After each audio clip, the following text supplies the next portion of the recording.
Commençons avec cette actualité. Garantir la sécurité dans le traitement des informations liées à une personne physique. La protection donc des données à caractère personnel est l'un des objectifs du Burkina, mission dévolue à la CIL, la Commission de l'informatique et des libertés. Dans le cadre des activités, donc, les premiers acteurs de la CIL sont sur la lancée de la sensibilisation des structures étatiques. Hier, 3 septembre, les responsables de la commission étaient au département ministériel en charge de la transition digitale à cet effet. Pinidiano.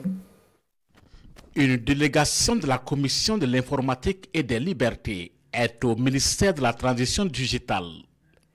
Il est question d'échanger avec les premiers responsables du département sur la protection des données à caractère personnel, notamment au niveau du système d'information numérique. Une thématique qui en vaut la peine au regard de la dynamique d'accélération engagée dans le processus de dématérialisation des actes de l'administration publique. Il s'agit de 2 communications essentielles.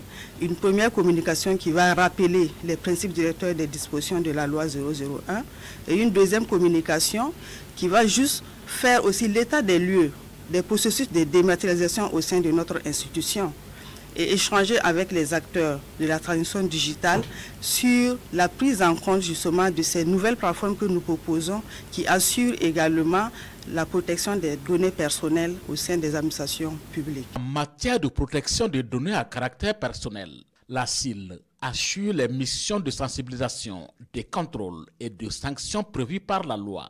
Selon Aminata Zerbo-Sabané, l'institution peut compter sur son département dans l'approche préventive basée sur le principe de privacy by design qui permet d'anticiper les risques. Nous allons saisir cette session pour en faire un tremplin, pour renforcer notre collaboration qui est déjà très étroite au niveau de cette thématique et nous engager sur des pistes concrètes afin de nous assurer que dans le processus de dématérialisation, cette question soit prise en compte dès la conception des plateformes afin d'assurer la protection des données à caractère personnel des usagers, de nos concitoyens. À l'issue de cette séance de sensibilisation et d'échange, il est attendu des recommandations pour un référentiel technique de protection des données personnelles pour le projet des grands projets numériques.